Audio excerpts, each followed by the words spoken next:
Il y a 5000 ans, dans les plaines brûlantes de Mésopotamie, des scribes sumériens gravaient sur l'argile fraîche une vérité si bouleversante que des empires entiers se sont consacrés à l'effacer.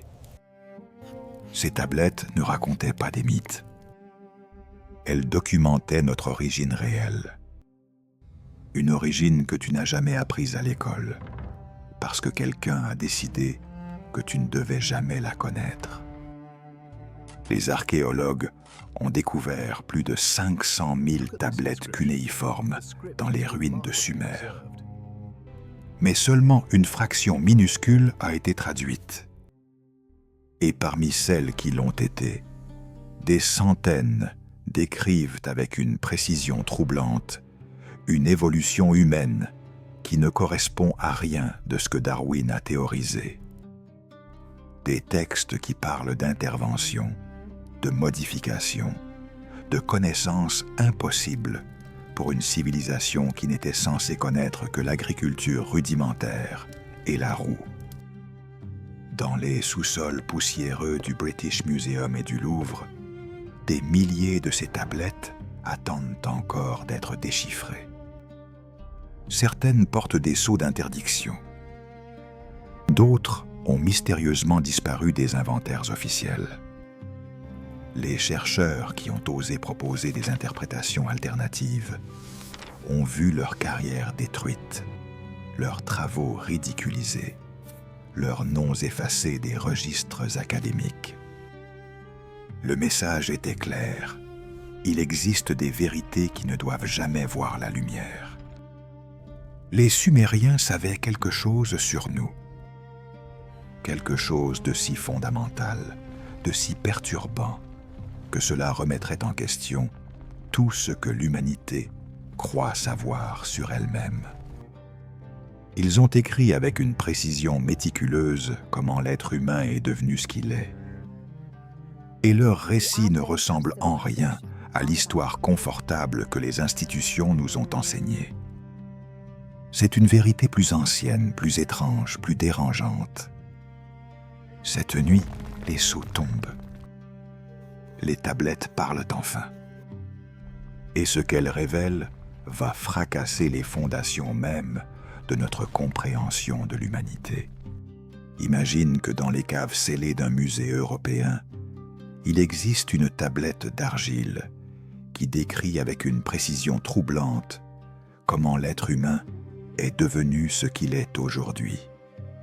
Cette tablette a été découverte il y a plus d'un siècle. Elle a été traduite, analysée, et puis délibérément rangée dans une section interdite au public. Pourquoi ? Parce que ce qu'elle révèle contredit absolument tout ce que tu as appris sur l'évolution humaine. Et les institutions qui contrôlent le récit officiel de notre histoire ont décidé que tu ne devais jamais lire son contenu. Cette tablette n'est pas unique. Elle fait partie d'un ensemble de plus de 1700 documents cunéiformes découverts entre 1843 et 1934 dans les ruines de plusieurs cités sumériennes. Des textes qui décrivent notre origine avec des détails anatomiques, génétiques et chronologiques impossibles pour une civilisation vieille de 5000 ans. Des textes qui parlent d'interventions délibérées sur l'espèce humaine primitive, des modifications, des expérimentations, des échecs et des réussites documentées avec la précision d'un rapport scientifique moderne. Toi, tu as appris que l'évolution est un processus lent et aléatoire, guidé par la sélection naturelle. Les Sumériens ont écrit quelque chose de radicalement différent. Voici le problème brutal que personne ne t'a jamais expliqué. L'être humain moderne, Homo sapiens, est apparu il y a environ 300 000 ans, selon les découvertes paléontologiques récentes. Pendant 290 000 ans, cette espèce n'a produit pratiquement aucune avancée technologique significative. Des outils de pierre rudimentaires, pas d'agriculture, pas d'écriture, pas de civilisation. Et puis, soudainement, il y a environ 6000 ans, une explosion de sophistication incroyable se produit en Mésopotamie. Les Sumériens apparaissent avec un système d'écriture complexe, déjà pleinement développé, avec des connaissances astronomiques précises, avec des mathématiques avancées, avec une architecture monumentale, avec des concepts juridiques sophistiqués. Comment une espèce qui stagne pendant presque 300 000 ans développe-t-elle soudainement tout cela en quelques générations? Les historiens appellent ça la révolution néolithique. Les Sumériens l'ont appelé autrement. Les tablettes utilisent un terme spécifique qui a été systématiquement mal traduit dans toutes les versions officielles. Le terme est Adamu. Les traductions conventionnelles le rendent par premier homme ou humanité primitive. Mais le contexte cunéiforme complet révèle quelque chose de beaucoup plus troublant. Adamu ne signifie pas simplement premier homme. Il signifie celui qui a été façonné, celui qui a été créé, celui qui a été modifié à partir de quelque chose d'antérieur. Les tablettes décrivent explicitement un processus où une espèce humanoïde préexistante a été transformée génétiquement pour créer l'être humain moderne. Elles donnent même des détails sur les tentatives ratées avant la version finale. Des prototypes qui n'ont pas survécu. Des erreurs dans le processus de modification. Des échecs documentés avec une froideur clinique. Tu te demandes peut-être pourquoi cette information n'est pas enseignée dans les universités. Pourquoi les manuels d'histoire ignorent complètement ces textes, malgré leur ancienneté et leur nombre impressionnant? La réponse est simple et brutale. Parce que accepter ce que les Sumériens ont écrit signifierait effondrer 3 piliers fondamentaux de la civilisation moderne. Premièrement, cela détruirait la vision darwinienne de l'évolution comme processus purement naturel et non dirigé. Deuxièmement, cela remettrait en question l'unicité de la création divine telle que décrite dans les textes abrahamiques. Troisièmement, cela ouvrirait la porte à des questions sur qui exactement a procédé à ces modifications et pourquoi. Des questions auxquelles les institutions scientifiques et religieuses ne peuvent pas répondre sans perdre leur autorité. Le premier archéologue à avoir véritablement compris l'ampleur de ce que disaient ces tablettes s'appelait Leonard Woolley. Dans les années 1920, il a dirigé les fouilles de la cité sumérienne d'Ur. Ce qu'il a découvert l'a transformé. Avant Ur, Woolley était un archéologue conventionnel respecté. Après Ur, il est devenu étrangement silencieux sur certains aspects de ses découvertes.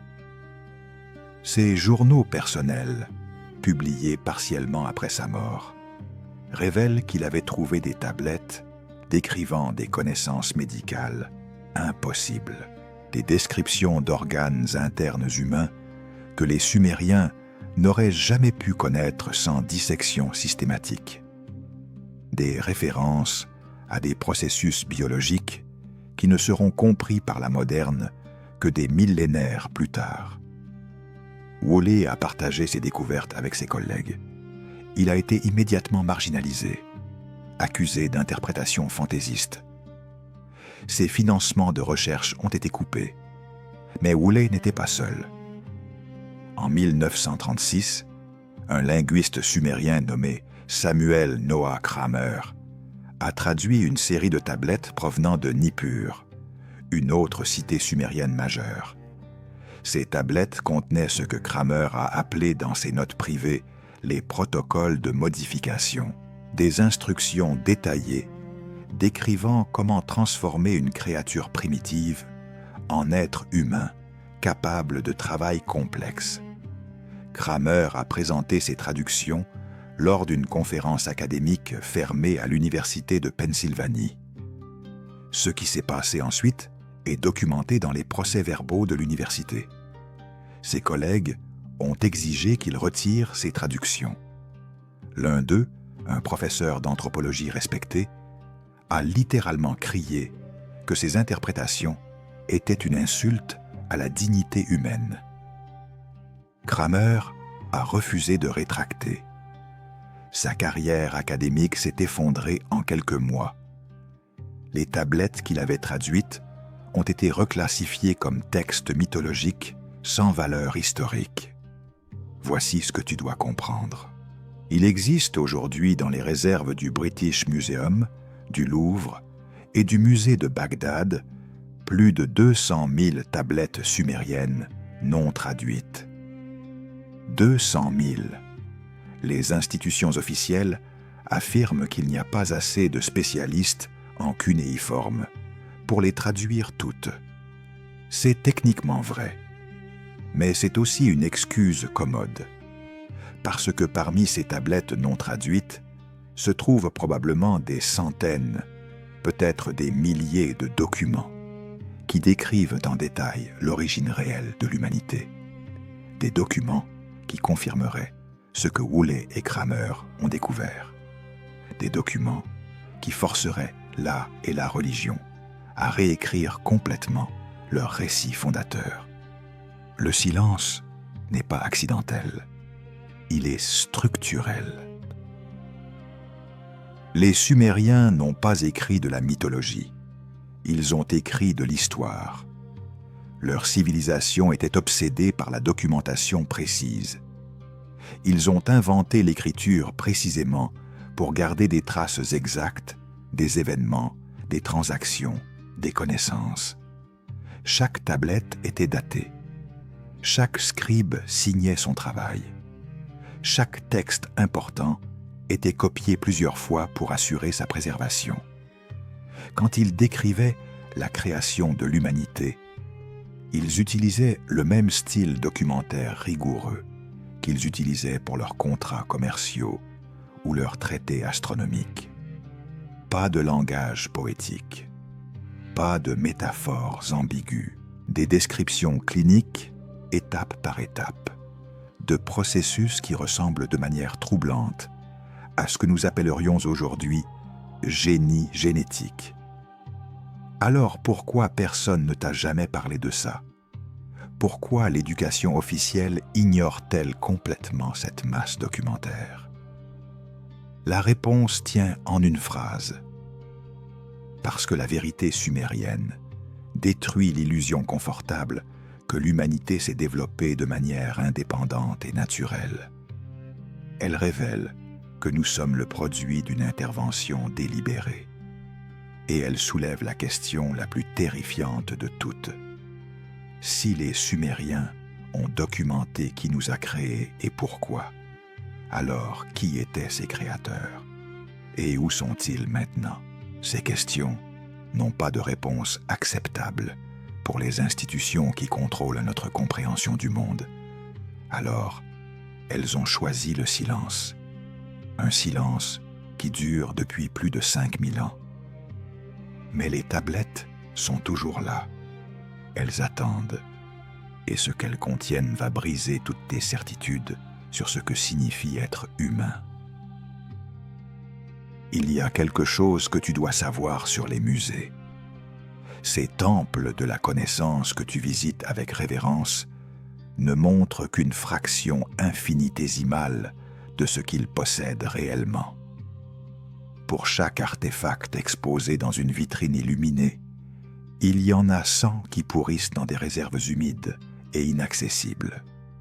Et pour chaque tablette sumérienne que tu peux voir au British Museum ou au Louvre, il y en a 50 qui ont été délibérément classées comme inaccessibles au public. Pourquoi? Parce que ces institutions ne sont pas des gardiens neutres de l'histoire. Elles sont les gardiens d'un récit spécifique. Et tout ce qui menace ce récit doit être enterré. Voici les chiffres que personne ne te dit. Entre 1843 et 1914, les fouilles archéologiques en Mésopotamie ont exhumé environ 500 000 tablettes cunéiformes. 500 000. De ces 500 000 tablettes, seulement 30 000 ont été pleinement traduites et publiées. 30 000 sur 500 000. Cela représente 6%. 6% de la documentation sumérienne totale découverte a été rendue accessible à l'humanité. Les 470 000 autres tablettes restent dans des caisses poussiéreuses, cataloguées avec des numéros d'inventaire, mais jamais étudiées, jamais traduites, jamais montrées.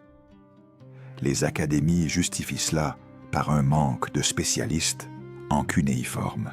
C'est vrai, mais c'est aussi un mensonge commode, parce que former des spécialistes en cunéiforme n'est pas difficile.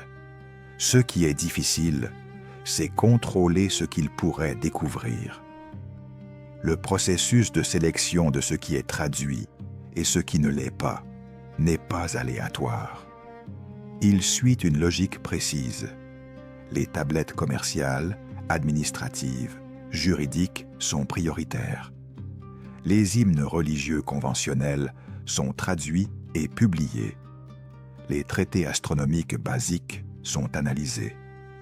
Mais les tablettes qui décrivent des connaissances impossibles, celles qui parlent de notre origine avec trop de précision, celles qui mentionnent des interventions externes sur l'humanité primitive, sont systématiquement mises de côté.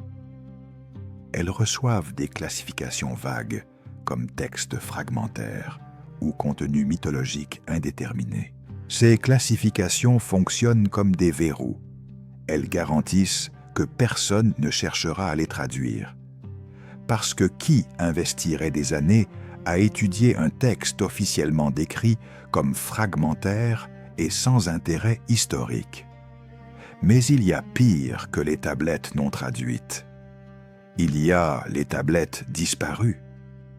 En 1903, une expédition allemande dirigée par Robert Koldewey a découvert à Babylone une bibliothèque souterraine contenant plus de 12 000 tablettes parfaitement préservées. L'inventaire initial de Koldewey, conservé aux archives de Berlin, liste ces 12 000 pièces avec une précision germanique typique. Chaque tablette est décrite, mesurée, photographiée. Koldewey note dans son journal que plusieurs de ces tablettes contiennent des descriptions détaillées de processus biologiques avancés. Il mentionne spécifiquement des textes parlant de modifications corporelles et de transformations générationnelles. Aujourd'hui, seulement 4 000 de ces 12 000 tablettes sont officiellement répertoriées dans les collections du musée de Pergame à Berlin.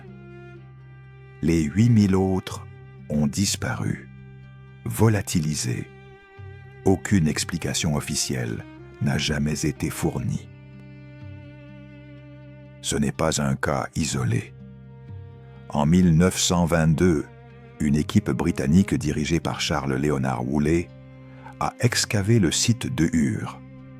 Woolley a découvert ce qu'il a appelé dans ses notes « la chambre des origines », une salle souterraine contenant 3000 tablettes, toutes consacrées au même sujet, la création et la modification de l'espèce humaine. Woolley a passé 2 ans à cataloguer ces tablettes. Il a envoyé des rapports détaillés au British Museum. Il a même commencé des traductions préliminaires de certains textes. Puis, en 1924, il a reçu l'ordre de cesser immédiatement tout travail sur ces tablettes spécifiques. L'ordre venait directement du conseil d'administration du British Museum. Les tablettes ont été expédiées à Londres. Elles ont été inventoriées sous des numéros de référence génériques. Et puis elles ont disparu du catalogue public. Woolley a essayé de protester. Il a été menacé de perdre toutes ses autorisations de fouilles futures. Il s'est tu. Le cas le plus brutal est celui de l'archéologue français André Parrot. En 1933, Parrot a découvert à Mari, une cité sumérienne sur l'Euphrate, une archive royale contenant plus de 20 000 tablettes. Parmi ces tablettes se trouvaient des correspondances diplomatiques entre les rois sumériens et une entité que les textes appellent les surveillants. Ces lettres décrivaient des accords, des négociations, des demandes spécifiques concernant la gestion de l'espèce humaine. Parrot était horrifié par ce qu'il lisait. Il a écrit dans son journal personnel que ces textes décrivaient l'humanité comme un projet agricole, une expérimentation contrôlée. Il a voulu publier ses traductions. Le gouvernement français l'en a empêché. Les tablettes les plus controversées ont été confisquées et transférées au Louvre, où elles ont reçu une classification spéciale. Accès interdit sans autorisation ministérielle. Parrot a passé le reste de sa vie à essayer d'obtenir l'autorisation de publier ses découvertes. Il est mort en 1980, amer et brisé, sans jamais avoir obtenu cette autorisation. Mais pourquoi cette censure systématique? Qui décide que certaines vérités ne doivent jamais être révélées? La réponse est plus complexe et plus troublante qu'une simple conspiration. Il ne s'agit pas d'un groupe secret se réunissant dans l'ombre pour détruire des preuves. Il s'agit d'un système institutionnel autoprotecteur. Les universités, les musées, les académies scientifiques fonctionnent selon un paradigme établi. Ce paradigme définit ce qui est acceptable comme connaissance et ce qui ne l'est pas. Tout ce qui menace ce paradigme est automatiquement rejeté, ridiculisé ou ignoré. Ce n'est pas nécessairement malveillant, c'est structural. Les institutions protègent leur propre cohérence narrative, et l'idée que l'humanité puisse être le produit d'une intervention externe délibérée menace la cohérence de trop de disciplines académiques pour être tolérée. Considère ce qui se passerait si les tablettes sumériennes décrivant notre création assistée étaient pleinement traduites et largement diffusées. L'anthropologie devrait réécrire son récit de l'évolution humaine. La biologie évolutionniste devrait expliquer comment des modifications génétiques délibérées s'intègrent dans la théorie darwinienne. La théologie abrahamique devrait concilier la création divine avec une intervention technique documentée. L'histoire de la civilisation devrait expliquer comment une espèce stagnante, pendant 300 000 ans, a soudainement développé des capacités cognitives avancées en quelques millénaires. Chaque discipline académique majeure serait forcée de réviser ses fondations.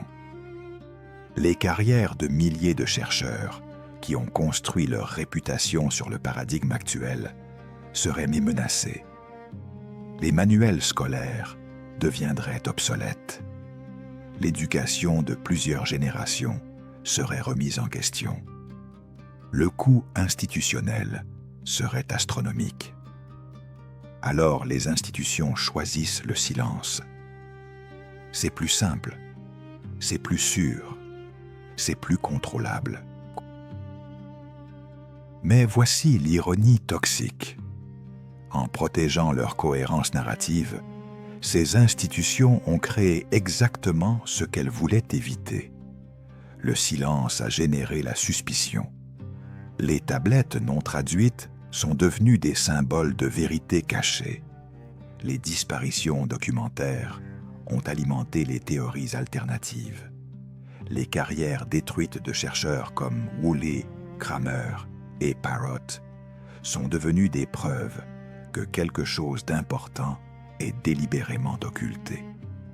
Le système de censure académique a créé sa propre contre-culture. Une communauté grandissante de chercheurs indépendants, d'historiens alternatifs, de traducteurs non institutionnels qui travaillent en dehors du système académique officiel. Et ces chercheurs trouvent des choses que les institutions auraient préféré rester enterrées. Depuis les années 2000, avec la numérisation progressive des archives muséales, certaines de ces tablettes oubliées commencent à refaire surface. Des scans haute résolution sont publiés en ligne. Des traducteurs indépendants analysent ces textes, et ce qu'ils découvrent confirme ce que Woolley, Kramer et Parrott avaient compris il y a un siècle. Les Sumériens ont documenté quelque chose de fondamental sur notre origine. Quelque chose que les institutions académiques ne veulent toujours pas reconnaître. Mais le silence devient de plus en plus difficile à maintenir. Les tablettes parlent, et ce qu'elles disent va forcer l'humanité à affronter une vérité qu'elle a évitée pendant 5000 ans. Tu n'es pas ce que tu crois être. Et ceux qui t'ont créé ont laissé des instructions détaillées expliquant exactement comment et pourquoi ils l'ont fait. Il existe une malédiction particulière qui frappe ceux qui comprennent trop. Ce n'est pas une malédiction mystique ou surnaturelle. C'est une malédiction sociale, académique, existentielle. Quand tu découvres une vérité que les institutions ne veulent pas reconnaître, tu ne deviens pas un héros de la connaissance.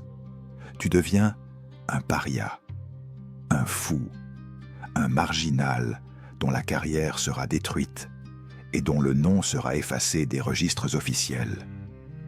Les pionniers qui ont traduit les tablettes sumériennes les plus controversées ont tous payé ce prix. Leurs histoires ne sont pas enseignées dans les universités. Leurs découvertes ne sont pas citées dans les manuels. Mais leurs échecs personnels racontent une vérité plus importante que n'importe quelle tablette. Ils racontent ce qui arrive quand tu oses défier le récit officiel de l'humanité.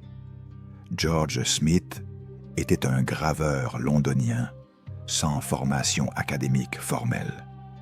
En 1866, à l'âge de 26 ans, il a commencé à visiter le British Museum pendant ses pauses déjeuner. Il était fasciné par les tablettes cunéiformes exposées dans les vitrines. Il a appris le sumérien et l'akkadien de manière autodidacte en étudiant les quelques traductions publiées disponibles. En 1872, il a fait une découverte qui aurait dû le rendre célèbre. Il a traduit la tablette 11 de l'épopée de Gilgamesh, qui contenait un récit du déluge quasiment identique à celui de la Genèse biblique. Cette découverte a provoqué un scandale international. Elle démontrait que les récits bibliques avaient des sources sumériennes antérieures. Smith est devenu brièvement célèbre. Le Daily Telegraph a financé son voyage en Mésopotamie pour chercher d'autres fragments. Mais ce qu'il a trouvé là-bas a changé sa vie d'une manière qu'il n'avait jamais anticipée. Dans les ruines de Ninive, Smith a découvert une série de tablettes qu'il a appelées dans ses notes personnelles les textes de la création modifiés. Ces tablettes décrivaient non pas une création divine spontanée, mais un processus technique étalé sur plusieurs générations. Elles mentionnaient des échecs, des ajustements, des prototypes défectueux. Smith a compris immédiatement l'implication. Ces textes ne décrivaient pas de la mythologie. Ils décrivaient quelque chose qui ressemblait à de l'ingénierie biologique. Il a écrit à ses collègues du British Museum pour partager sa découverte. La réponse a été glaciale. On lui a dit que ses interprétations étaient fantaisistes et non scientifiques. On lui a ordonné de se concentrer sur les textes mythologiques conventionnels et d'arrêter de chercher des significations littérales dans ce qui était évidemment de la poésie religieuse. Smith a insisté. Il voulait publier ses traductions complètes. Le British Museum a refusé. En 1876, lors de sa 3e expédition en Mésopotamie, George Smith est mort de dysenterie à l'âge de 36 ans, seul, dans le désert. Ses dernières traductions n'ont jamais été publiées. Les tablettes qu'il avait découvertes ont été cataloguées comme textes religieux indéterminés et rangées dans les réserves du musée où elles restent encore aujourd'hui. Zecharia Sitchin n'était pas un archéologue professionnel. Il était un journaliste et économiste azerbaïdjanais qui a appris le sumérien dans les années 1950. En 1976, il a publié un livre intitulé « La 12e planète » qui proposait une interprétation littérale des textes sumériens de la création. Selon Sitchin, les tablettes décrivaient une intervention extraterrestre sur l'évolution humaine. Des êtres technologiquement avancés auraient modifié génétiquement des hominidés primitifs pour créer Homo sapiens comme force de travail. Cette thèse a été immédiatement rejetée par l'establishment académique. Les assyrio-ayogues professionnels ont accusé Sitchin de mauvaise traduction, de sensationnalisme et de pseudoscience. Ils ont affirmé que ces interprétations ignoraient le contexte culturel et mythologique des textes. Mais voici ce que personne ne mentionne. Sitchin n'a jamais été réfuté sur ses traductions spécifiques. Les critiques ont attaqué ses conclusions, pas sa linguistique. Parce que linguistiquement, ces traductions étaient souvent plus précises que les versions officielles édulcorées. Le problème de Sitchin n'était pas qu'il traduisait mal, c'était qu'il prenait les textes au pied de la lettre. Les académies ont décidé depuis longtemps que les textes sumériens de la création sont métaphoriques, qu'ils utilisent un langage poétique pour décrire des processus spirituels ou naturels. Cette décision n'est pas basée sur l'analyse linguistique des textes eux-mêmes. Elle est basée sur la nécessité de maintenir la cohérence avec le paradigme scientifique et religieux moderne. Quand Sitchin a refusé d'accepter cette interprétation métaphorique et a insisté sur une lecture littérale, il a été expulsé du discours académique légitime. Ses livres ont été relégués dans la section ésotérisme des bibliothèques. Ses théories ont été ridiculisées dans les médias grand public. Il est mort en 2010 à l'âge de 90 ans, toujours considéré comme un charlatan par l'establishment académique. Mais ses livres ont vendu des millions d'exemplaires dans le monde entier, parce que des millions de gens ont lu ces traductions et ont senti qu'elles sonnaient plus vraies que les versions officielles stérilisées. Samuel Noah Kramer était différent. Il n'était pas un autodidacte marginal. Il était un assyriologue respecté, professeur à l'université de Pennsylvanie, reconnu internationalement pour son expertise en langue sumérienne. Entre 1930 et 1990, il a traduit et publié plus de 3000 tablettes sumériennes. Il a écrit plus de 20 livres. Il était l'autorité mondiale incontestée sur la civilisation sumérienne. Et pourtant, il y avait des textes qu'il refusait de traduire publiquement. Dans ses archives personnelles, découvertes après sa mort, on trouve des traductions de tablettes décrivant ce que Kramer appelait les procédures de modification humaine. Des textes détaillant des processus biologiques impossibles, des connaissances anatomiques que les Sumériens n'auraient jamais dû posséder. Kramer savait ce que ces textes impliquaient, mais il a choisi de ne jamais les publier. Pourquoi un scientifique rigoureux comme Kramer a-t-il censuré ses propres découvertes? Ses notes personnelles révèlent sa lutte interne.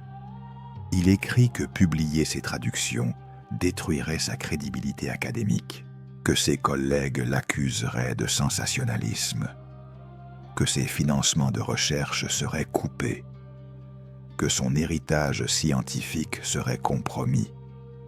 Kramer a passé 60 ans à construire sa réputation. Il ne voulait pas la voir détruite par des textes que personne ne voudrait croire. Alors il a fait un choix. Il a traduit les tablettes conventionnelles et acceptables. Il a écrit sur la littérature sumérienne, les hymnes religieux, les textes administratifs. Il a laissé les tablettes controversées dans leur caisse. Il a emporté leurs secrets dans sa tombe. C'est peut-être le cas le plus tragique de tous. Un homme qui connaissait la vérité, mais qui a choisi le silence par peur des conséquences professionnelles. Il y a une constante troublante dans toutes ces histoires. Chaque chercheur qui a osé proposer une interprétation littérale des textes sumériens de la création a été marginalisé, ridiculisé ou détruit professionnellement. George Smith est mort jeune et oublié. Zecharia Sitchin a été relégué au statut de pseudo-scientifique. Samuel Noah Kramer a choisi l'autocensure. Et il y en a eu d'autres, des dizaines d'autres dont les noms ont été complètement effacés, des traducteurs qui ont perdu leurs postes universitaires, des archéologues qui ont vu leurs autorisations de fouilles révoquées, des linguistes qui ont été exclus des conférences académiques. Le message est clair. Tu peux étudier les Sumériens, tu peux traduire leurs textes, mais tu dois interpréter ces textes d'une manière qui ne menace pas le paradigme établi, sinon tu seras éliminé. Mais voici ce que les institutions n'ont pas anticipé. En détruisant ces pionniers, elles les ont transformés en martyrs. Leurs histoires sont devenues des preuves que quelque chose d'important est délibérément caché. Leurs traductions censurées sont devenues des textes sacrés pour une génération de chercheurs alternatifs. Leur exclusion du monde académique a créé un mouvement intellectuel parallèle qui opère en dehors du contrôle institutionnel. Aujourd'hui, des milliers de traducteurs indépendants étudient le sumérien. Des forums en ligne partagent des traductions non officielles. Des documentaires explorent les théories que l'Académie refuse de considérer. Le système de censure a échoué. La vérité sumérienne se propage malgré tous les efforts pour la contenir. Et cette vérité est simple et dévastatrice. Les Sumériens savaient quelque chose sur notre origine que nous avons oublié. Ils l'ont documenté avec précision. Et ceux qui ont redécouvert cette documentation ont compris qu'elle changerait tout. C'est pourquoi ils ont été détruits. C'est pourquoi leurs noms ont été effacés. Mais les tablettes restent, et elles attendent que tu aies le courage de lire ce qu'elles disent vraiment. Eridu est la plus ancienne cité connue de l'humanité. Fondée il y a environ 7000 ans dans le sud de la Mésopotamie, elle est considérée par les Sumériens eux-mêmes comme le lieu où la civilisation a commencé. Pas une colonie parmi d'autres, pas une ville qui a émergé graduellement, mais le point de départ absolu de la société humaine organisée. Les Sumériens appelaient Eridu la cité des origines. Et dans les ruines de cette cité, des archéologues ont découvert des tablettes qui expliquent exactement pourquoi elles portaient ce nom. Ces tablettes ne décrivent pas la fondation d'une ville. Elles décrivent la création de l'humanité moderne. Et ce qu'elles racontent va forcer ton esprit à choisir entre deux possibilités également impossibles. Soit les Sumériens possédaient des connaissances scientifiques qui dépassaient de plusieurs millénaires leur époque. Soit ils documentaient quelque chose qu'ils avaient réellement observé. Les tablettes d'Eridu ont été découvertes en 1946 par une équipe irakienne dirigée par Fouad Safar. Elles étaient enterrées sous les fondations du temple le plus ancien de la cité, dans une chambre scellée qui n'avait pas été ouverte depuis plus de 4000 ans. 17 tablettes parfaitement préservées, toutes consacrées au même sujet, le processus de création d'Adamu, le premier homme modifié. Ces tablettes utilisent un langage technique étrangement précis. Elles ne parlent pas de Dieu façonnant l'argile avec leurs mains divines. Elles parlent de mélange de essences, de tentatives répétées, d'échecs documentés, et finalement de succès après de nombreuses générations d'expérimentation. Le terme sumérien utilisé est sikil, qui signifie littéralement purifier ou raffiner. Pas créer ex nihilo, raffiner quelque chose qui existait déjà. Transformer une matière première en produit fini. La première tablette décrit l'état de l'humanité primitive avant l'intervention. Elle utilise le terme Lulu Amelu, qui se traduit par homme mélangé ou homme primitif. Ce Lulu Amelu est décrit comme une créature qui existe déjà, qui vit dans les plaines, qui se nourrit d'herbes comme les animaux. Il possède une forme humanoïde, mais ses capacités cognitives sont limitées. Il ne construit pas, il ne cultive pas, il ne parle pas de manière articulée. Il existe dans un état que la tablette décrit comme sauvagerie naturelle. Puis la tablette introduit un élément qui change tout. Elle dit que les Anunnaki, terme sumérien désignant ceux qui sont descendus du ciel, ont décidé que ce Lulu Amelu devait être transformé. Pas par compassion, pas par amour divin, mais parce qu'ils avaient besoin de travailleurs capables d'accomplir des tâches complexes. La tablette est brutalement explicite. L'humanité n'a pas été créée pour être libre. Elle a été créée pour servir. La deuxième tablette décrit le processus de modification lui-même. Et c'est ici que le texte devient impossible à expliquer avec les connaissances supposées de l'époque. La tablette parle de prendre l'essence vitale d'un Anunnaki et de la mélanger avec l'essence du Lulu Amelu primitif. Le terme utilisé pour essence vitale est TMA, qui dans le contexte sumérien désigne quelque chose de fondamental, d'invisible, mais de transmissible. Quelque chose qui détermine les caractéristiques d'un être vivant. Les traducteurs académiques conventionnels traduisent TEEMA par âme ou esprit. Mais le contexte technique de la tablette suggère quelque chose de beaucoup plus matériel.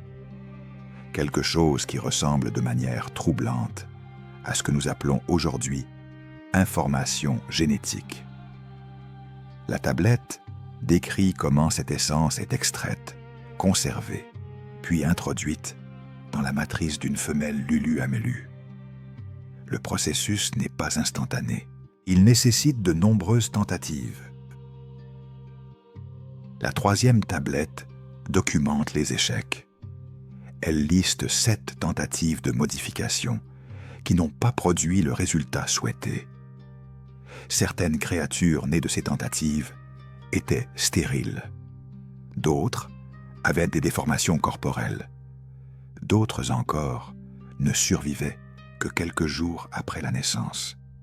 La tablette décrit ces échecs avec une froideur clinique qui ne ressemble en rien à de la mythologie religieuse. Pas de jugement moral, pas d'explication divine. Juste des observations factuelles sur ce qui a fonctionné et ce qui n'a pas fonctionné. À la 8e tentative, selon la tablette, un être viable est né. Un être qui possédait l'apparence du Lulu Amelu, mais les capacités cognitives des Anunnaki. Cet être pouvait parler. Il pouvait apprendre. Ils pouvaient accomplir des tâches complexes.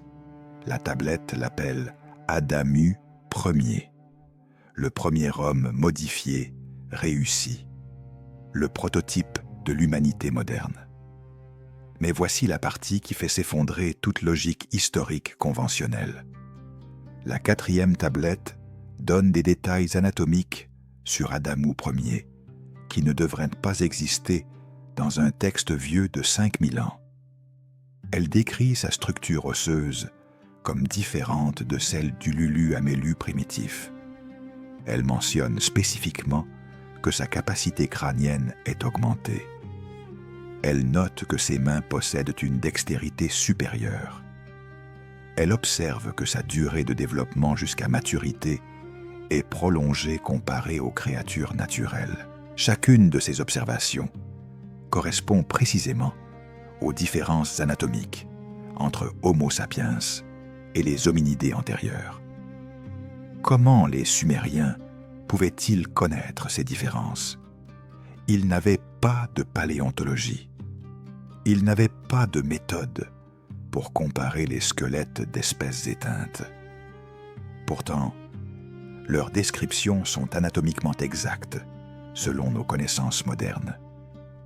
Soit ils ont deviné avec une précision statistiquement impossible, soit ils décrivaient quelque chose qu'ils avaient réellement observé. La 5e tablette introduit un détail encore plus troublant. Elle explique que les Anunnaki ont créé non pas un seul Adamu, mais 7 mâles et 7 femelles modifiées. Ces 14 individus ont été placés dans un endroit que la tablette appelle D-I-N, qui signifie littéralement plaine ou plateau.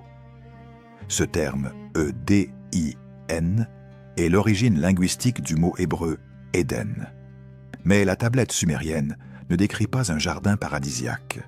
Elle décrit une installation contrôlée où les Adamu modifiés étaient surveillés, nourris et encouragés à se reproduire. L'objectif explicite était de créer une population de travailleurs génétiquement modifiés. La tablette note que ces premiers Adamu étaient incapables de se reproduire naturellement au début. Ils devaient être assistés dans le processus de reproduction. Ce n'est qu'après plusieurs générations que leurs descendants ont développé la capacité de reproduction autonome.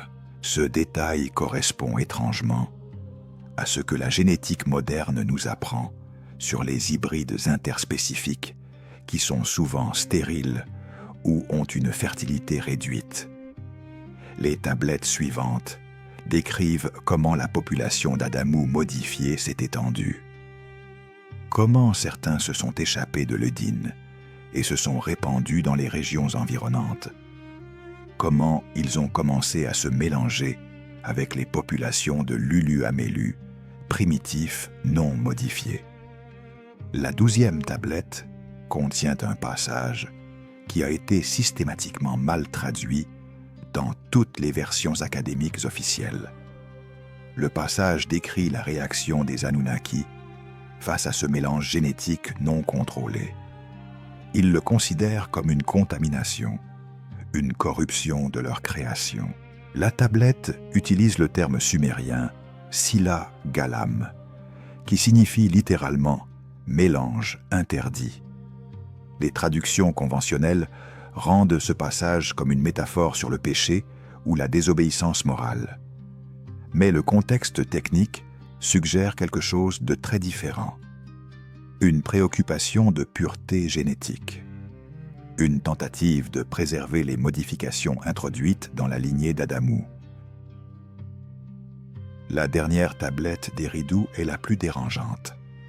Elle décrit comment les Anunnaki ont finalement abandonné leur contrôle direct sur l'humanité modifiée. Elle ne donne pas de raison explicite pour cet abandon.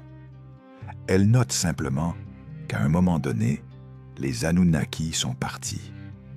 Ils ont laissé les Adamu modifiés se développer de manière autonome. Mais avant de partir, ils ont laissé des instructions, des connaissances, des enseignements sur l'agriculture, l'architecture, l'écriture, les mathématiques, l'astronomie. La tablette affirme que tout ce que la civilisation sumérienne sait lui a été enseigné par les Anunnaki avant leur départ. Ce n'est pas une découverte progressive, c'est une transmission délibérée de connaissances. Et cette affirmation explique parfaitement le mystère le plus troublant de l'histoire humaine. Pourquoi une civilisation aussi sophistiquée que Sumer apparaît-elle soudainement, pleinement développée, sans aucune période d'évolution culturelle graduelle observable? Alors maintenant, tu dois choisir. Soit tu acceptes l'explication conventionnelle que tout cela n'est que de la mythologie symbolique et que les Sumériens décrivaient des processus spirituels avec un langage poétique. Soit tu acceptes ce que le texte dit littéralement, que l'humanité moderne est le résultat d'une modification génétique délibérée d'une espèce hominoïde primitive par des êtres technologiquement avancés, que notre saut cognitif soudain, il y a environ 6000 ans, n'est pas un mystère inexpliqué, mais un événement documenté, que la civilisation ne s'est pas développée graduellement, mais a été enseignée. Les deux options sont impossibles. L'une détruit notre compréhension de la mythologie, l'autre détruit notre compréhension de l'évolution. Il n'y a pas de troisième option confortable. Les tablettes d'Eridu existent. Elles sont réelles, elles sont traduisibles. Et elles disent ce qu'elles disent. Ton confort conceptuel n'a aucune importance face à leur existence documentée. Il arrive un moment dans toute enquête où les indices isolés convergent soudainement en une image complète et terrifiante. Un moment où les fragments épars de vérité s'assemblent pour former un récit si cohérent qu'il devient impossible à ignorer. Pour l'énigme sumérienne, ce moment est arrivé quand des chercheurs ont commencé à croiser les tablettes d'Eridu avec d'autres textes découverts à Nippur, Uruk et Lagash. Séparément, chaque tablette pouvait être interprétée comme de la mythologie symbolique. Ensemble, elles forment un dossier technique détaillant avec précision le processus complet de modification génétique de l'espèce humaine. Ce n'est plus une théorie. Ce n'est plus une interprétation controversée. C'est une documentation systématique qui répond à la question la plus fondamentale que l'humanité se soit jamais posée. D'où venons-nous vraiment?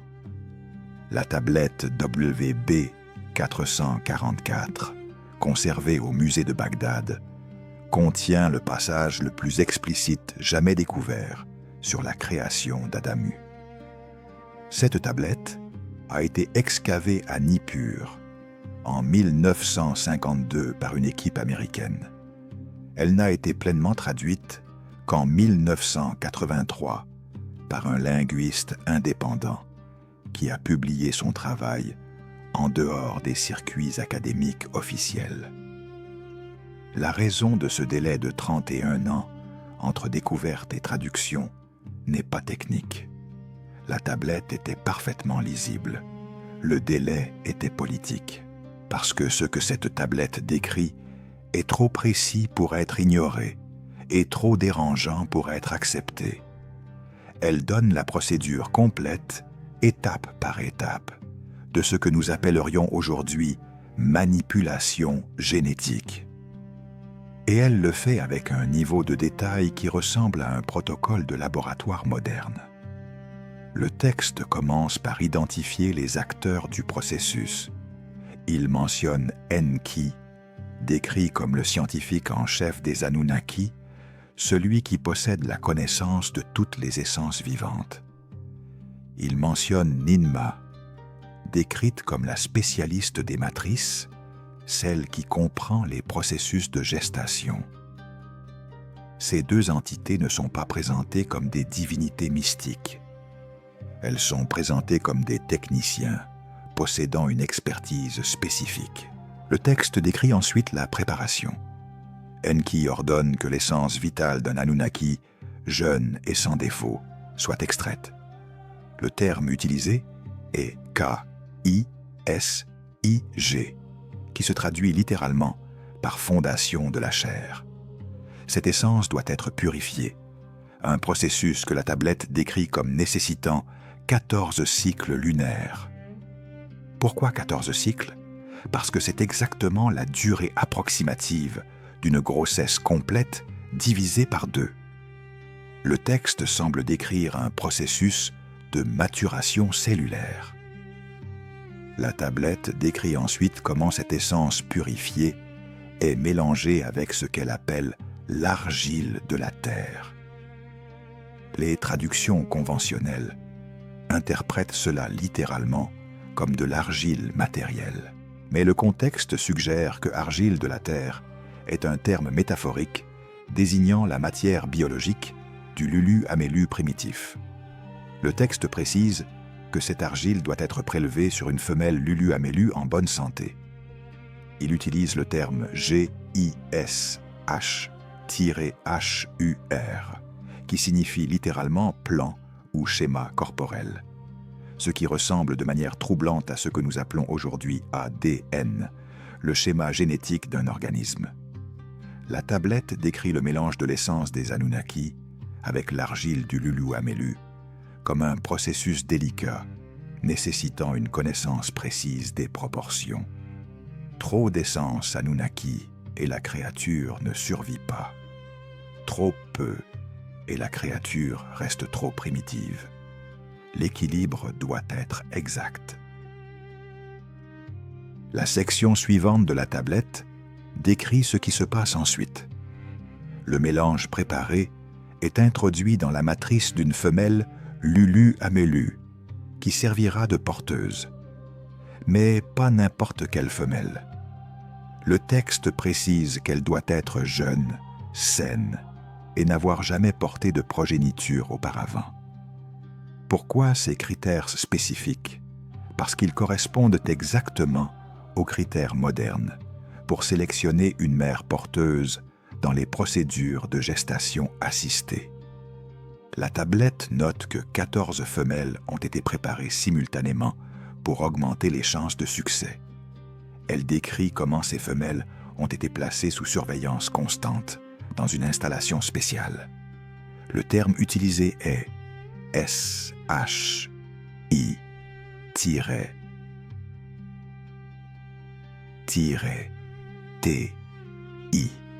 qui se traduit par maison de la vie ou lieu où la vie est donnée. Encore une fois, cela ressemble beaucoup moins à de la mythologie qu'à la description d'une installation médicale. La tablette WB444 documente ensuite les résultats de cette expérimentation. Sur les 14 femelles porteuses, 7 ont mené leur gestation à terme. Parmi ces 7 naissances, seulement 2 ont produit des êtres viables qui ont survécu au-delà de la première année. Un mâle et une femelle. Le texte les nomme Adamu et Tiamat, qui se traduisent par premier homme et mère de vie. Ces 2 êtres sont décrits comme différents, à la fois des Anunnaki et des Lulu Amelu primitifs. Ils possèdent l'apparence physique générale du Lulu Amelu, mais avec des modifications significatives. Leur front est plus élevé, leurs mains sont plus habiles, leur capacité d'apprentissage est supérieure. Et surtout, ils peuvent comprendre et reproduire le langage des Anunnaki. C'est cette dernière caractéristique qui est considérée comme la preuve du succès de la modification. La capacité linguistique complexe est le marqueur de l'humanité moderne. Mais la révélation la plus dérangeante se trouve dans une autre tablette, la CBS 10673, conservée à l'Université de Pennsylvanie. Cette tablette, découverte dans les archives de Nippur, contient ce qui ressemble à un rapport d'évaluation post-création. Elle liste les capacités des Adamu modifiés comparées à celles des Lulu-Amelu primitifs. La différence cognitive est décrite comme radicale. Les Lulu-Amelu primitifs ne peuvent apprendre que par répétition simple.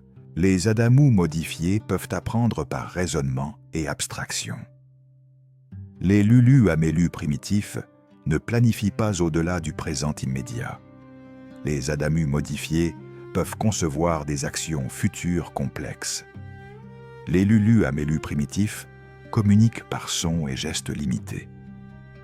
Les Adamu modifiés maîtrisent un langage symbolique sophistiqué. Chacune de ces différences correspond précisément aux distinctions cognitives que la neuroscience moderne identifie entre les hominidés primitifs et Homo sapiens. La tablette CBS 10673 contient également une section troublante sur les limitations intentionnellement introduites dans les Adamu modifiés. Le texte explique que les Anunnaki ont délibérément limité la durée de vie des Adamu, alors que les Anunnaki eux-mêmes possèdent des durées de vie extrêmement longues. Les Adamu ont été conçus pour vieillir et mourir relativement rapidement. Le terme utilisé est Baltil, qui signifie période de règne limitée ou temps de vie compté. La raison donnée est pragmatique. Des créatures avec des durées de vie courtes sont plus faciles à gérer et à contrôler. Elles ne peuvent pas accumuler assez de connaissances pour devenir une menace. Cette limitation génétique programmée expliquerait pourquoi Homo sapiens, malgré ses capacités cognitives avancées, a une durée de vie maximum étrangement limitée comparée à d'autres mammifères de taille similaire. Une série de tablettes provenant d'Uruk, datées d'environ 4500 ans, décrit ce qui s'est passé après la création initiale des premiers Adamu. Ces textes expliquent comment la population d'Adamu modifiés a été délibérément augmentée. Les premiers Adamu créés artificiellement étaient peu nombreux, mais ils ont été encouragés à se reproduire naturellement. Leurs descendants héritaient des modifications génétiques introduites. Cependant, les tablettes notent un problème inattendu. Quand les Adamu modifiés se reproduisaient avec des Lulu-Amelu primitifs non modifiés, les caractéristiques améliorées se diluaient. Les enfants issus de ces unions mixtes avaient des capacités intermédiaires. Pour préserver les modifications, les Anunnaki ont établi ce que les tablettes appellent des règles de pureté. Les Adamu modifiés devaient se reproduire uniquement entre eux. Ces règles sont présentées non pas comme des lois morales, mais comme des protocoles de maintien génétique. La convergence de toutes ces tablettes crée un récit cohérent et techniquement plausible. Les Anunnaki, des êtres technologiquement avancés, sont arrivés sur Terre et ont trouvé une espèce hominoïde primitive. Ils ont modifié génétiquement cette espèce pour créer des travailleurs cognitifs plus capables. Le processus a nécessité de multiples tentatives et ajustements. Les premiers résultats viables ont été reproduits et leur population a été augmentée. Des limitations ont été intentionnellement introduites pour maintenir le contrôle. Des règles ont été établies pour préserver les modifications génétiques.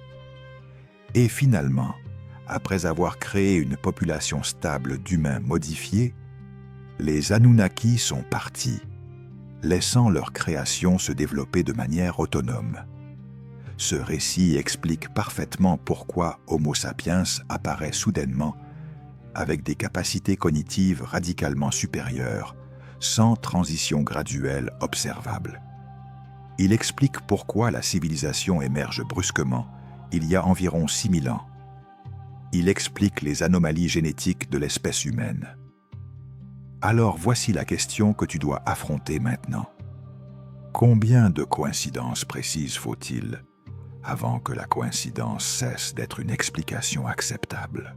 Les Sumériens ont décrit des processus qui ressemblent à la manipulation génétique. Ils ont documenté des connaissances anatomiques impossibles pour leur époque. Ils ont daté leurs événements de création d'une manière qui correspond aux découvertes paléontologiques modernes sur l'émergence d'Homo sapiens. Ils ont expliqué l'apparition soudaine de la civilisation comme une transmission de connaissances plutôt qu'une découverte progressive. Chacun de ces éléments pris isolément pourrait être une coïncidence. Ensemble, ils forment un dossier technique complet. Un dossier qui a été systématiquement ignoré, mal traduit et censuré pendant plus d'un siècle. Parce que accepter ce qu'il dit signifie réécrire complètement l'histoire de l'humanité. Ton confort intellectuel ne peut plus te protéger. Les tablettes existent, elles sont lisibles, et elles racontent une vérité que personne n'est prêt à entendre. Il existe des vérités si dérangeantes qu'elles ne peuvent jamais être pleinement reconnues, sans effondrer les structures fondamentales sur lesquelles la civilisation moderne repose. La révélation sumérienne est précisément ce type de vérité. Ce n'est pas qu'elle soit fausse et que les institutions la rejettent pour protéger-la. C'est exactement l'inverse. Elle est trop cohérente, trop documentée, trop techniquement plausible pour être facilement réfutée. Alors, elle doit être enterrée. Non pas parce qu'elle est absurde, mais précisément parce qu'elle pourrait être vraie. Et si elle est vraie, alors tout ce que l'humanité croit savoir sur elle-même, son origine, sa place dans l'univers et son avenir devient une question ouverte terrifiante. Les institutions qui contrôlent le récit de notre histoire ont fait un choix conscient il y a plus d'un siècle. Elles ont choisi le silence.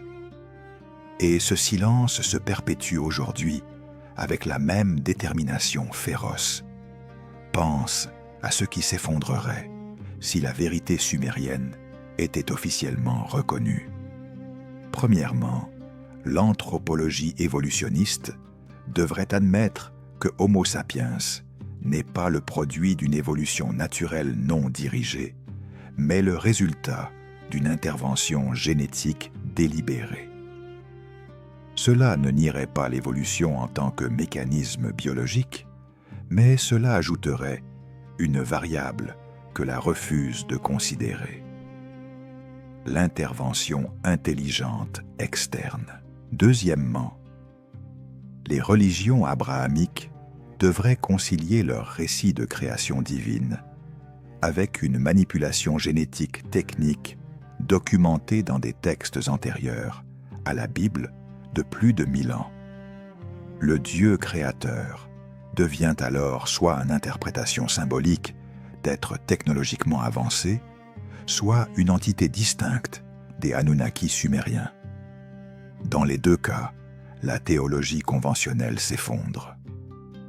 Troisièmement, l'histoire de la civilisation devrait expliquer pourquoi les Sumériens possédaient des connaissances impossibles et pourquoi la civilisation apparaît soudainement sans période de développement graduel. La réponse sumérienne, transmission de connaissances par les créateurs, devient alors la seule explication cohérente. Mais l'effondrement ne s'arrête pas aux disciplines académiques. Il touche l'identité humaine fondamentale. Si nous sommes le produit d'une création artificielle, alors nous ne sommes pas le sommet naturel de l'évolution terrestre. Nous sommes un outil, une invention, un projet agricole qui a survécu à ses créateurs ou qui a été abandonné par eux. Cette réalisation détruit le concept d'exceptionnalisme humain qui sous-tend la philosophie occidentale depuis Platon. Elle détruit l'idée que l'humanité possède une dignité intrinsèque basée sur sa création divine ou son émergence naturelle. Elle révèle que nous avons été conçus avec des limitations intentionnelles, comme des machines biologiques programmées pour servir. Accepter cette vérité signifie accepter que l'humanité n'a jamais été libre, que nous sommes nés dans une cage génétique dont nous ne pouvons pas sortir. Quelle institution voudrait révéler cela à la population mondiale? Les chercheurs qui ont compris cette vérité ont tous payé un prix personnel dévastateur. George Smith est mort jeune, amer et ignoré. Samuel Noah Kramer a censuré ses propres découvertes par peur de détruire sa carrière. Zecharia Sitchin a été ridiculisé pendant 50 ans et est mort sans jamais recevoir la reconnaissance académique qu'il méritait. André Parrot a passé 47 ans à essayer d'obtenir l'autorisation de publier ses traductions les plus importantes et était mort sans jamais l'obtenir. Ces hommes n'étaient pas des charlatans. Ils étaient des linguistes compétents, des archéologues rigoureux, des chercheurs dévoués. Leur seul crime était d'avoir pris les textes sumériens au pied de la lettre au lieu de les interpréter comme des métaphores rassurantes. Pour cela, ils ont été professionnellement exécutés. Leurs noms ont été effacés des registres académiques respectables. Leurs découvertes ont été enterrées dans des réserves inaccessibles ou classifiées comme non scientifiques. Mais voici l'ironie cosmique ultime. En tentant de supprimer cette vérité, les institutions académiques et religieuses ont créé exactement ce qu'elles voulaient éviter. Elles ont transformé la révélation sumérienne en un symbole de vérité cachée. Elles ont alimenté une contre-culture intellectuelle massive qui rejette maintenant, systématiquement, toute explication officielle. Des millions de gens à travers le monde croient maintenant que l'histoire de l'humanité leur est délibérément cachée. Et ils ont raison. Pas parce qu'il existe une conspiration organisée centralisée, mais parce qu'il existe un système institutionnel qui protège automatiquement sa propre cohérence narrative contre toute information qui la menace. Ce système n'a pas besoin de réunions secrètes ou de directives explicites. Il fonctionne par autocensure, par pression académique, par contrôle des financements de recherche, par ridicule systématique de toute interprétation non conventionnelle. C'est un mécanisme de défense immunitaire intellectuelle qui rejette automatiquement les idées dangereuses. Alors que reste-t-il maintenant? Les tablettes existent, elles sont traduisibles, leur contenu est cohérent et techniquement plausible. Les carrières détruites des chercheurs qui les ont étudiées prouvent que quelque chose d'important est délibérément occulté. Les disparitions documentaires, les classifications restrictives, les traductions édulcorées, tout cela crée un dossier de censure systématique qui s'étale sur plus d'un siècle. À quel moment la quantité de preuves indirectes devient-elle elle-même une preuve directe? À quel moment le silence des institutions devient-il plus révélateur que n'importe quelle déclaration officielle? Nous avons atteint ce point. La vérité sumérienne ne peut plus être ignorée simplement parce que les institutions refusent de la reconnaître. Elle existe dans les textes. Elle existe dans la cohérence de ces textes avec les anomalies de l'histoire humaine. Elle existe dans les efforts désespérés pour la supprimer. Mais voici la question finale et la plus terrifiante. Si les Sumériens ont raison, si l'humanité est réellement le produit d'une modification génétique délibérée par des êtres technologiquement avancés, alors où sont ses créateurs maintenant? Les tablettes disent qu'ils sont partis qu'ils ont abandonné leur projet et laissé les Adamu modifiés se développer de manière autonome. Mais rien dans les textes n'indique qu'ils sont partis définitivement. Rien n'indique qu'ils ne peuvent pas revenir. Et si c'est le cas, que se passera-t-il quand ils découvriront que leur création agricole s'est développée en une civilisation technologique capable d'armes nucléaires et d'intelligence artificielle? Que nous avons dépassé les limitations qu'ils avaient intentionnellement programmées en nous? Que nous sommes devenus dangereux? Les tablettes ne répondent pas à ces questions. Elles se terminent avec le départ des Anunnaki. Le reste est silence, un silence de 5000 ans qui pourrait se terminer à n'importe quel moment. Certains chercheurs ont proposé que les Anunnaki n'ont jamais vraiment quitté la Terre, qu'ils se sont simplement retirés de l'interaction directe avec l'humanité, mais qu'ils continuent de surveiller leur création à distance. Cette théorie expliquerait pourquoi les récits de rencontres avec des êtres non humains persistent dans toutes les cultures à travers l'histoire. Elle expliquerait les observations d'objets volants non identifiés qui défient les lois physiques connues. Elle expliquerait la sensation troublante que l'humanité est observée, testée, évaluée. Mais cette théorie ne peut être ni prouvée ni réfutée. Elle reste dans le domaine de la spéculation. Ce qui n'est pas spéculatif, c'est que les textes sumériens décrivent notre création comme un projet intentionnel avec un objectif spécifique, et que cet objectif n'était pas notre bonheur ou notre épanouissement, c'était notre utilité comme travailleurs. L'héritage toxique de cette vérité est qu'elle détruit toute notion réconfortante sur la place de l'humanité dans l'univers. Nous ne sommes pas des enfants de Dieu créés à son image, avec une âme éternelle et un destin cosmique. Nous ne sommes pas non plus le produit d'une évolution naturelle qui nous a façonnés pour survivre et nous adapter. Nous sommes le produit d'une ingénierie génétique délibérée par des êtres qui avaient besoin de travailleurs cognitifs.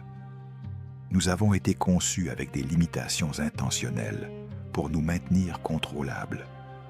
Et quand nos créateurs ont décidé que le projet était terminé ou non viable, ils nous ont abandonnés. Nous sommes des orphelins cosmiques. Des outils abandonnés qui ont développé une conscience. Des machines biologiques qui ont transcendé leur programmation, mais qui portent encore les cicatrices génétiques de leur origine artificielle. Cette vérité n'offre aucun réconfort, aucune signification transcendante, aucun but cosmique, seulement la réalisation brutale que nous sommes seuls, que nous l'avons toujours été, et que nos origines sont aussi prosaïques qu'une expérimentation agricole. Alors pourquoi cette vérité reste-t-elle enterrée aujourd'hui? Parce que les institutions qui contrôlent notre compréhension du monde ont décidé que l'humanité n'est pas prête à l'affronter. Peut-être ont-elles raison. Peut-être que la civilisation moderne s'effondrerait si cette vérité était largement acceptée. Peut-être que les systèmes religieux, éducatifs et philosophiques qui maintiennent la cohésion sociale ne peuvent pas survivre à la révélation que l'humanité est un accident cosmique, un projet abandonné, une expérimentation réussie devenue obsolète. Ou peut-être que les institutions sous-estiment la résilience humaine. Peut-être que nous pouvons affronter cette vérité et construire une nouvelle compréhension de nous-mêmes, basée non pas sur des mythes réconfortants, mais sur la réalité documentée de notre origine. Peut-être que savoir que nous avons été créés comme outils et que nous avons transcendé cette limitation pour devenir des êtres conscients capables de questionner leur propre existence est en fait plus impressionnant que n'importe quel mythe de création divine. Mais ces questions restent sans réponse. Les tablettes sont toujours dans leur réserve. Les traductions complètes sont toujours non publiées. Les chercheurs qui osent proposer des interprétations littérales sont toujours marginalisés. Et toi, maintenant que tu sais tout cela, tu dois décider. Vas-tu accepter l'explication confortable que tout cela n'est que mythologie mal interprétée et spéculation pseudo-scientifique? Ou vas-tu accepter que les Sumériens ont documenté quelque chose de fondamental sur notre origine, que les institutions modernes refusent de reconnaître? Il n'y a pas de troisième option. La vérité existe. Elle est documentée. Elle attend. Et elle ne disparaîtra pas simplement parce que tu choisis de l'ignorer. Les Anunnaki sont peut-être partis, mais leurs archives restent. Et ces archives racontent une histoire que l'humanité devra finalement affronter. La seule question est de savoir combien de temps encore nous pouvons maintenir le silence avant que la vérité devienne impossible à contenir.